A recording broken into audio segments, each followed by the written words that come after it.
আলহামদুলিল্লাহ, দেখতে দেখতে আমার তোতা পাখিটা কতটাই না বড় হয়ে গিয়েছে। 3.5 বছর হয়ে গিয়েছে। কখন যে মেয়ে মানুষ জন্ম নিতে দেখা যায়, কিন্তু কখন যে মেয়ে মানুষ আস্তে আস্তে বড় হয়ে যায় সেটা বলাই যায় না। মেয়ে মানুষ আস্তে আস্তে বড় হতে হতে বাবার ঘর ছাড়ার জন্য প্রস্তুতি নিয়ে নেয়, সেটা কেউ বুঝতেই পারে না যে মেয়ে মানুষ বড় হয়ে গিয়েছে। সবাই ওর জন্য দোয়া করবেন, ও যাতে বড় হয়ে একজন মানুষের মতো মানুষ হতে পারে। সবাই ওর জন্য দোয়া করবেন ইনশাআল্লাহ।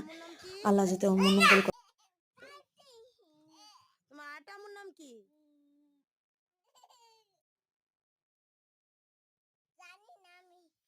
তোমার দাদার নাম কি? নাম কি? দাদির নাম কি? ফাতেমা, মাশাআল্লাহ। দাদার নাম কি? মুত্তালেব।